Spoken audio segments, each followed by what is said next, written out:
Good morning or good afternoon or good night, whatever. Wherever you are. Wherever you are. This is Rebecca. Hey, this is Rachel. I'm telling my story today. Rebecca is. So now that we're on our, what episode number is this? 70? I think 71. And as you know, we really want to monetize this. We've been thinking about potential sponsors and we're like, Birdie Personal Alarm would be perfect for us. And I don't think they sponsor or advertise on True Crime Podcasts, but we have the exact same demographic. I don't understand. It is a little alarm system. It goes on your keychain, you pull it, it makes a really loud sound to deter anyone attacking you or whatever. So y'all go buy one. Yeah, y'all go buy one. And then tell them that we sent you, that we say like, oh, I've heard about the Birdie through People Are the Worst podcast. So then they start noticing us because oh my God. Yeah, okay. Right? I thought about it the last night and I was like, this is bullshit. Birdie needs to sponsor us. And I'm like, how can we do that? They're not going to return an email just on us like cold calling them. So I'm like, oh, here's how we're going to do it. Yep, that's how we're going to do it. Our people will help us. Yeah. Or you don't even have to buy one. Go to their Instagram. Be like, oh, I just heard about this product through People Are the Worst podcast. Yeah. Okay. This is a good ploy. Y'all. This is between us. Yeah. We're in this together. Just a group of friends chatting. But that's a good idea. Yeah. Why aren't people throwing money at us yet? Oh my God. Which is like ideal for listeners because y'all don't have to listen to ads. But we just want y'all to listen to a couple ads. What? They're short. These episodes are short enough. It would only be like one. Yeah. We're not going to bombard y'all. Oh my God. And here's what else. The quality would be phenomenal. But here's the thing. If we had more ads and this was funding it, then we would put out more episodes and y'all would get more of us. Yeah. You know? Yeah. I have no patrons to shout out this week, but I do have a custom one from Destina. Sorry, I don't know if I'm pronouncing it right. Tell us how to pronounce it. Yeah. I would love to know. Yeah, I would too. It is pretty. I'm a nursing student and will be graduating this May. Congrats. I would like to shout out Brady School of Nursing at Shorter University located in Rome, Georgia. These girls and guys work so hard and I'm so proud of them. So are we. Thank you for nursing would be so hard. Oh my God. Good for you. Mm-hmm. Oh my gosh. And you're in Rome. That's not far. We have friends in Rome, but it reminds me of when I lived in Atlanta, this guy I didn't know that well was like really feeling this girl like an acquaintance. And I was like, you're kind of obsessive over like her life. And because he was just like doting on her. Mm-hmm. And he was like, she's just like lives a fascinating life and she's loaded. I can tell because this weekend she has a wedding in Dublin. Next weekend it's in Rome. And I was like, oh, these are all cities in Georgia. He was like, I was like, you're thinking she's like a jet setter, worldwide traveler, Rome, Dublin. I was like, oh no, she's talking about Georgia. You fool. Oh my God. I had someone once. He didn't like her after that. I'm just kidding. He did. Yeah. Someone once, I won't name names, but we were talking about Sofia Vergara and said we were mentioning that she's from Colombia. And she's like, South Carolina? Like, you've got to be joking. Yes. Did she? Yeah, of course. Yeah, of course. Don't you hear her Southern accent? Anyway, all right, I'm going to jump into this. I am telling you about Dana Laskowski. Nice. Can I address something real quick? Sorry. Yeah. I just keep forgetting, and someone commented on this, I keep forgetting we're on YouTube, and so that people can see this. My kids have been home all week. It's a mess. No, you're not addressing that. Yes. Sorry, you always make me cut it, but it's a mess up here. Oh, do I always make you cut it? I think I've said that before, and you're like, no one cares. I'm like, I do. I care. There's toys. Just get out of here. Okay. Deal with it. Okay, well, sources are Seattle Times, Crime Zone on YouTube, An Unexpected Killer on Oxygen. Wow. That's a show, An Unexpected Killer? Yeah, it's all a whodunit. I know. I was like, shit, this is going to be if you ever need on who did it, this is it. No one go watch that. Oh my God. That's the news source. No shit. Cinemaholic.com and First Degree Podcast has an episode on it, which is Billy Jensen's podcast. Rach just told me that he is a piece of shit and problematic. I, for some reason, did not know this. If anyone doesn't know him, he's solved more than 10 homicides. He has a memoir, a true crime memoir called Chase Darkness with Me.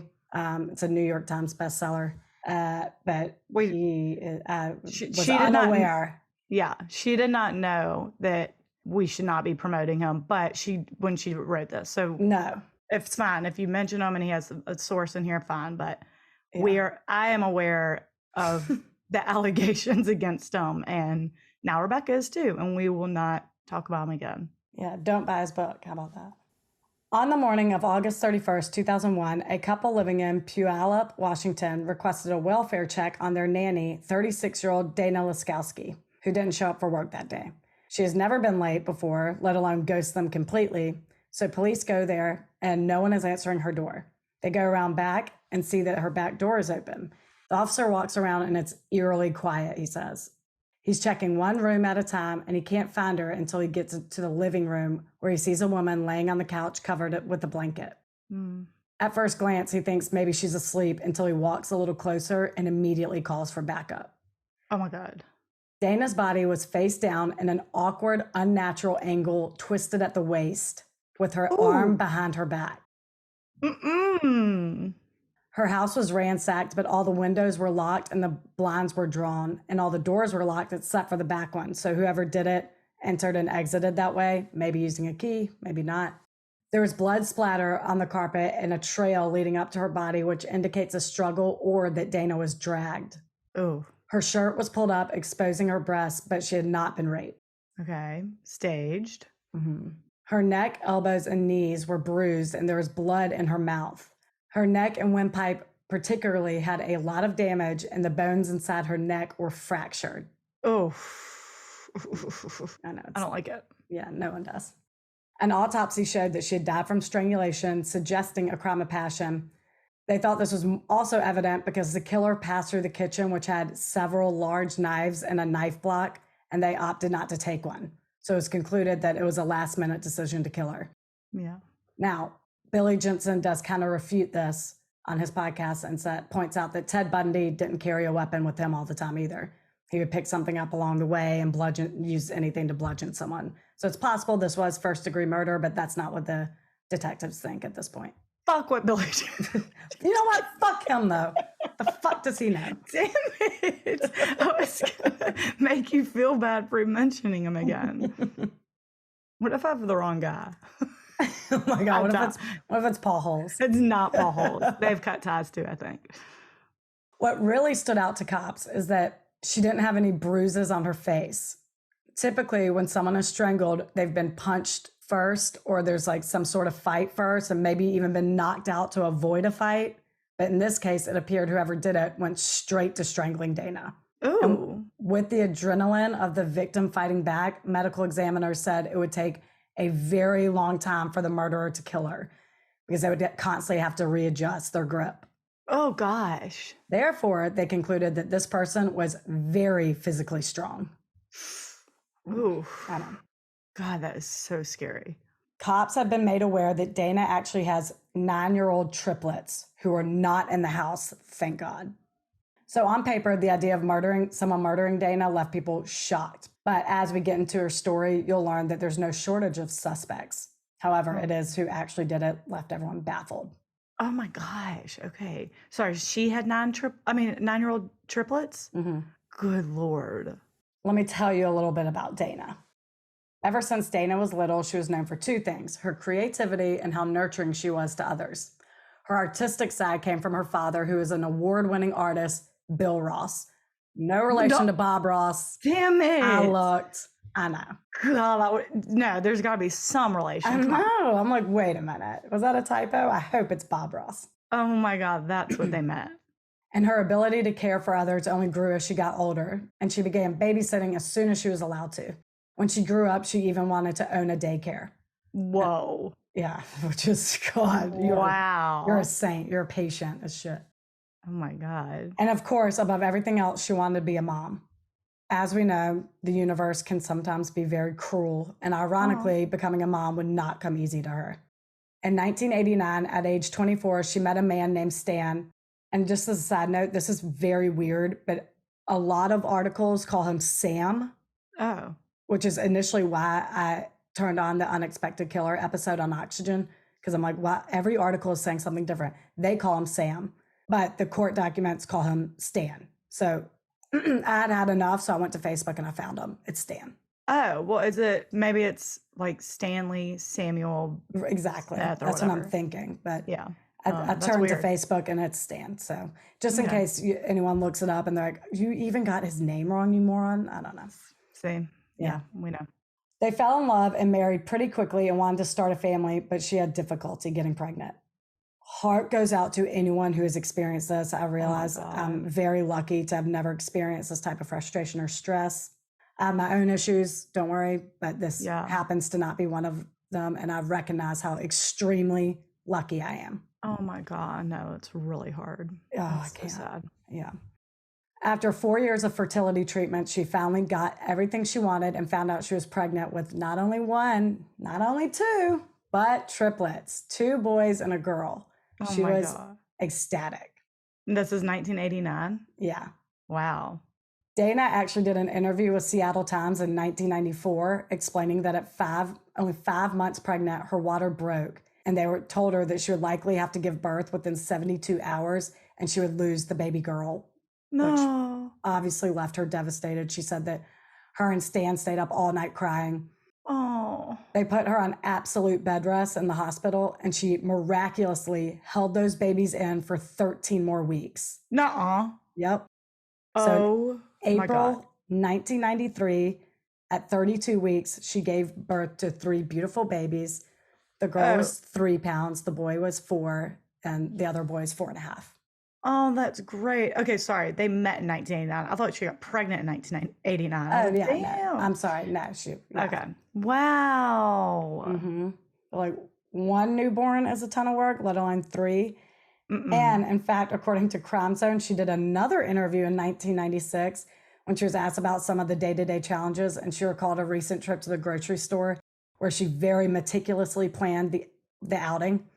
She waited until after nap time. She fed all 3 babies, got them dressed, loaded them up in their car seats. And when she got to the store, she realized that she was still in her flannel pajamas, head to toe. Oh, good for you, girl. You walk in that store, no one gives a shit. No, and she completely forgot to get herself dressed, but as anyone would, she was like, screw that. I'm not going back. She got the important stuff taken care of. Good for her. Exhaustion, man. But I was like, oh my God, I can see. Yeah. Of course. You look down and you're in your PJs. Yeah. I've done that with slippers, but not like full on pajamas. That's I hilarious. went to take Charlie into daycare and I was like, oh my God, I'm in slippers. I was like, don't give a shit. Okay, so all these interviews that she's doing tells me that she survived this. Oh, okay, just keep going. Did you hear the first part of the story? Well, she's dead on the couch. Oh, I didn't hear you say that they pronounced her dead. How is she doing all these interviews? Her autopsy said strangulation. Were you not listening? Well, my coffee's not. Oh my God. I've been up for so long. Okay, wait. Why is she doing interviews with Seattle Times and all that? I think there was a annual picnic or something for celebrating parents of multiple kids, twins, triplets, and I think they just interviewed like, what are some day-to-day challenges? Things like okay. That. Yeah. I guess Mom's invitation got lost in the mail. I guess so. In 2000, after 11 years of marriage, her and Stan sadly split up. So now she's a single mom, which is a whole new challenge. Lord. This is actually when she took the nanny job and did her best to provide for her kids. And on top of that, she became like a second mom to her 17-year-old niece, Amanda, and her best friend, Emily, who Dana allowed to stay at her house whenever they wanted because they were a little rebellious and ran away from home a lot. And Dana just wanted them to be safe. So that just shows you how nurturing she really was because... Well, yeah. Like anyone wants... Sure. I'd hope so. But like most people, I'd be like, no, I'm a single mom. I don't have time for teenage angst. Just go home. Just go. Yeah, no, totally. Yeah. I did not mean to, whatever. Yeah. Yeah. But no, she's I get like the cool answer. I kind of wasn't picturing them teenagers. I was picturing them like, 10 running away from home. I just said 17-year-old. Y'all, Rachel's not I'm listening. not, y'all, I'm so tired. It's been a hell of a week. Do you want to hear about it? No. So there's some background as to why outsiders might be baffled on who would want to kill her. And there's little evidence at the crime scene, actually virtually none. So obviously they look at the ex-husband first, and reasonably so, because when police tried to notify him about the murder and to make sure he had their triplets. Oh my He God. didn't answer nor call them back for several days. Nope. That's Yeah. Bart Corbin vibes. Yeah, I No, know. you answer. Make sure your kids are good. We're just checking in. No, to make sure that he has the kids. Right. Yeah, I know. But you know, But- their mom has been killed. Are your kids okay? Yeah. But when he finally did call him back, he explained that he and his kids were safe. They had been camping all weekend and he had no cell service. And he came back to a slew of voicemails about Dana's death and was just as confused and shocked as everyone else. Okay, that's fine. Well, yeah. Obviously, being the ex-husband, you're at the top of the list. The Sure. divorce had some unresolved issues with custody stuff, specifically that she and the kids moved hours away. I couldn't find exactly where he lived or where they lived before, but after the divorce is when she moved back to Puyallup, her hometown. Mm-hmm. So he saw it as her breaking up the family and was not happy about it at all. So that would give him motive. And he was definitely strong enough to do the strangling in the way she was found. Oof. And even more suspicious, he was not being cooperative. When asked for a DNA sample and fingerprints, he refused because he didn't like the idea of being a suspect. Well, No one does. Well, no one does. And you know what's a really good way to keep you on the suspect list? That bullshit. Yeah. Being That an behavior. asshole. That behavior. Resistance. Yeah. Mm. He also had some cuts on his legs, which he said was from playing baseball. But again, he said he was 3 hours away camping with his kids and stopped at a gas station, which he'd still had the receipt for and proved it. The triplets also confirmed this. And while he could have technically made the 3-hour trip back while they were asleep, it's pretty unlikely. How old are the triplets at this point? 9. Oh, yeah. 3 9-year-olds could not all stick to the same story if he was lying. Well, Like if they all three say it, I kind of believe it. I don't believe it's him. well, right. And they're saying they're not sticking to a story. They're saying, well, you could have gone while they were asleep. And like, that's 6 hours of 3 9-year-olds sleeping on the ground. Someone would have woken up eventually and been like, Dad's not here. Yeah. They're saying technically you could have waited for them to sleep, drive 3 hours, kill her, drive 3 hours back before your kids woke up. And I'm like, I don't know. Have you ever been camping? It's not a good night's sleep. It's not a good night's sleep. And these kids are 9. Right. So he's ruled out pretty quickly. Dana's family didn't have any other leads to give cops. Even her niece, who knew her and her social life probably the best, had no idea who could have done it. But the couple Dana worked for did. You see, the reason they called the police so quickly is because they knew she had a stalker. Oof. There was a man named Patrick who installed cable in the neighborhood. And after he met Dana, he spent a month repeatedly asking her out, and she kept saying she wasn't interested. He then left notes and poems outside her back door. And when she ignored them, the letters turned real creepy, telling her that he had her under surveillance and included things that only he would know if he were watching her. Unfortunately, these letters were not released to the public. I really wanted to see like a specific example, but Ew. Dana confided in the couple she worked for about Patrick and even said, if anything happens to me, he did it. Cops checked her phone records, and the night she was murdered, he had called her back to back several times. He also drove a white work van, and someone said they saw a white van in the alleyway behind Dana's house that day. Lord. Okay, he's a cable installer? Mm-hmm. God, let's call his employer. Right. He's Didn't using- I think a cable guy, murdered an old woman in California not too long ago. What? Mm-hmm. No. Look it up after. This granted them a search warrant of his house, so they show up and tell him to come down to the station with them and presented the search warrant, and he is pissed. He's combative and being an asshole. When he gets to the station, he's not being cooperative. It's a theme here with these men. For real. And says he doesn't know what this is about. And they're like, read the search warrant we presented to you. And when he sees it's a result of a homicide against Dana, his whole demeanor changes. He is shocked. He said he had no idea. He told them they can gladly search his place. Like, Oh, wow. we already are, but thanks. We're on top of it, but thanks. Thank you so much. He gave them permission to do whatever they needed to do and immediately gave fingerprints and DNA. Oh, wow. Yeah, he's a peeping Tom, but apparently not a murderer. In his house, they do find a lot of violent letters to a woman. She's not addressed. When asked about them, he says they're not about Dana. They're about his soon-to-be ex-wife, and it's just a way for him to cope with his anger. He's not planning to do anything. He's essentially venting. Who knows if that's true, but one of the letters does reference the woman having green eyes and Dana has brown. So they do take it into evidence, but who knows? He also it's said... still concerning. Oh, sure. And he's clearly... Dana or not, what are these letters saying? They're violent? Right. Ooh. And clearly he has boundary issues. Yeah, he's beyond a peeping Tom. Sorry. Yeah. He also said he was working that night and afterwards hung out with friends. And shockingly, they followed up on this alibi and it checked out. And they looked up the van that someone saw in their neighborhood and it was completely unrelated. It wasn't even his. So he's cleared. All right. Don't like him, though. No. Back up. It's creepy. Mm. The third suspect was a guy Dana was actually dating named Michael. He lived in Canada and worked in the film industry, and Dana met him when she was up there visiting a friend. They started doing the long distance thing, but apparently Michael was a bit of a partier and Dana was over it. So they were kind of on the rocks. And police learned from Dana's best friend, Shauna, that Dana actually cheated on Michael. She had a one-night stand with a guy named John, and John happens to be Michael's best friend. Mm-hmm. Dana told Shauna that if Michael ever found out, he would lose his mind, and made the same comment she did about Patrick, saying, if I end up dead, Michael did it. Oh, gosh. I know, twice she's made this. This would also line up with their thinking that it was a crime of passion. So police go up to Canada to talk to Michael, who said he did speak to her on the phone the night of her murder, and she was being a little standoffish. He said, I love you, and she apparently didn't say it back. So when they hung up, he decided to make an impromptu drive down there to talk about their relationship. Oh, okay. Side note, grand gestures like this when someone's not interested isn't cute. It's obnoxious. You're crossing the border to come talk to me when I told you I didn't want you near me, or I'm not interested.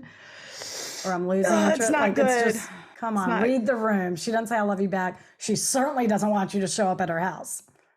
Yeah, he's like, it's not cute. I see what she's doing. Hard to get. It's working. I'm just going to go another country to see her. God. But he said when he got to the border, he was turned away due to some unresolved legal matters he had. Oh, tell us more about that. I know. I couldn't find anything more about it. Again, not released to the public. But it could have been anything as like a traffic violation. And I know. Yeah, totally. So police contacted Border Patrol and they confirmed they did turn him away. So Michael is also ruled out. Could you imagine if he got there? Like, I wonder. Oh, he'd be in jail. I mean, yeah. There's no other that's too much of a coincidence. Like, so then we talked about our relationship and I left. I went back home to Canada. Or he could have prevented it or walked into a gruesome, awful scene, to which, he probably would be blamed for. Detectives are at a complete loss. There are 3 very viable suspects. So they get creative and they go to her gravesite. Oh. Dana was cremated. She's already been, what? Yeah. It hasn't been solved. I know. Isn't that weird? I guess it was different in 2001. I thought that was illegal. You couldn't cremate a body until... If it was murdered, until it was solved, until the investigation's over. I know. This was Cremate. different. Wow. Mm-hmm. So yeah, Dana was cremated, and next to her urn, there's a guest book from the funeral where people can write comments, condolences, what have you. So cops look at the book, and there's one note in there that was written a month after the funeral that's addressed to Dana and says something like, I'm sorry I let you down. I've been sober for 30 days. That night was really difficult for me. And cops are like, excuse me? That night? No one knew about her death until the next day. So this was very interesting to them. But even more interesting was who wrote it. Oh, God. I have a feeling I know. Dana's 17-year-old niece, Amanda. Oh. Uh-huh. No. Mm-hmm. Who'd you say? Who are you? I was thinking the family she nannied for, like the husband or something. Nope. But the strength. We'll get there. Okay.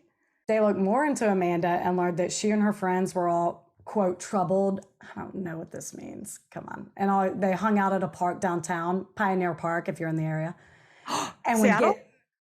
Oh, no, that's Pioneer Square. Sorry. Puyallup.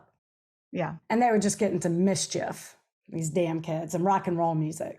It's those marijuana cigarettes and rock and roll music. Uh-huh. People in their high school referred to their little group as the Park Rats. Ew. Dana, being the patient, I know, it's disgusting. I would do not like that nickname. No, I would hate it. Dana, being the patient woman she was, would allow Amanda's friends to come to her house, feed them, sometimes even give them money when they needed it. So cops talked to Amanda and they're like, would any of your sketchy ass friends do this? And she says, oh yeah, a guy named Blaine might. He has a temper and even attacked me once when I wouldn't hook up with him. And now that you mention it, I did see him in the neighborhood after Dana's murder and he had scratches on him. Maybe if he tried to cop a feel and she rejected him, he snapped like he did on me. I don't know. So cops look into his record, and he does have one, which are mainly drug charges. They contact him, and they learn that he's actually on probation and has fled the state, so there are warrants for his arrest. Oh, my God. They end up finding him in Georgia, but apparently he fought the extradition, and because of this, it would take it's a little bit of a process to get him back to Washington. I'm not sure why. So in the meantime, they look at his criminal friends, and one happens to be in the Puyallup jail. So they talk to him, and they're all, hey, do you think your sketchy ass friend Blaine killed Dana Laskowski? And his response shocked them. He says, no, Blaine didn't do it. Emily Lauenberg did. Amanda's best friend. Okay. This is the one I talked about in the beginning. Emily and Amanda would live with Dana. They were rebellious teens. Oh, so a little more than rebellious. Yeah. I'm thinking Right. just actual mischief. This is crazy. Okay, so Amanda wrote in the condolences book that I've been sober that night was crazy thing. Mm-hmm. And whatever happened that crazy night, she didn't think it was worth going to the police and being, telling them about this before.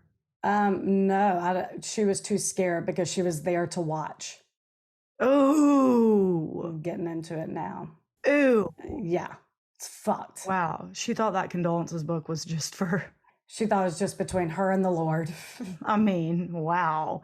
But so Emily and Amanda, who Dana treated like a daughter, gave them money, a place to sleep whenever they needed it. But initially cops are like, no, a 17-year-old girl could not have done this. Let me be clear. Emily is 5'4" and 120 pounds. Ooh. So it does not seem likely. But the more they interviewed their fellow park rats, they learned that Emily's nickname was the mutant because of how, quote, freakishly strong she is. Oh, God. Often getting into fights and acting recklessly. Someone even said they saw her pin down a guy who was 6'4", 210. Wait. I know. It is such a shame because this strength would be so useful for a woman to have if she just used it for good and not evil. Wow. 5'4", 120 pounds. That's She's small. She's small, but that's like, it's cut this is obnoxious, but that's about my stature. Mm-hmm. And I'm weak. I mean, I feel like I'm weak. Yeah. I could never. No, you couldn't. Take down probably anyone. Right. That's dad. Taking down dad. 6'4", you said? 6'4", 210. Holy shit. Yeah. This is bizarre. I know. According to her friend Jennifer, she once saw Emily shoot a dog several times, then stick her fingers in the dog's bullet wounds. I'm going to vomit. Disgusting. This bitch is 17? Yes. What's her problem? Well, she has a lot of issues. She likes to kill people. That's clear. Likes to kill things. She's just, I don't know. Gross. On top of all these fucked up stories, cops learned that her favorite move is a wrestling chokehold that involves putting one arm behind the victim's back and turning them over at the waist. The exact awkward position Dana was found in. They brought Emily in for questioning, and she obviously denies everything and not budging. She's arrogant. When detectives sit down, she says in a jokey way, aren't you going to record this? Very blasé about being interviewed for a murder. She's stuck by the fact she had nothing to do with it, but they get a warrant to search her house. And inside they find a black blouse that belonged to Dana. And even more creepy and repulsive, it's the blouse that Emily wore to her funeral. I guess as one more ha, got you. Bitch. They also find a journal of Emily's, and inside were 10 things I want to do before I die. Number 9 was kill someone and get away with it. Okay. She's a goal setter. In this search, did they find her parents? What'd they say? God, where are her parents? No. 17? They had probably just left her. They're like, their relationship was strained, obviously. They're letting her go spend the night with a stranger to them. Just get out of here. Okay. So I think she's a latchkey kid, to say the least. Oh, yeah. Things aren't great.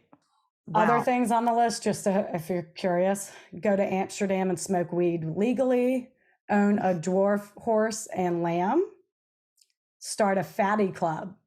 The fuck is this? I don't know if that's Wait. code for something else. Start a fatty club. Fatty or Yeah. PH? Okay. I don't know what conclusion I would have come up with any spelling, but I'm just curious. She's not fat, so I'm like, what do you mean? It might be code for something else, but what? She's ambitious. She's certainly ambitious. God, smoke weed legally. Give it a couple of years. Yeah, seriously. You got it. Oh yeah, she's in Washington. That was like one of the first states. Come on. Yeah, give it a break. Further into the journal, she writes about a fight she had with Amanda, the niece, and says, I could strangle that bitch just like her aunt. Oh, well, there we are.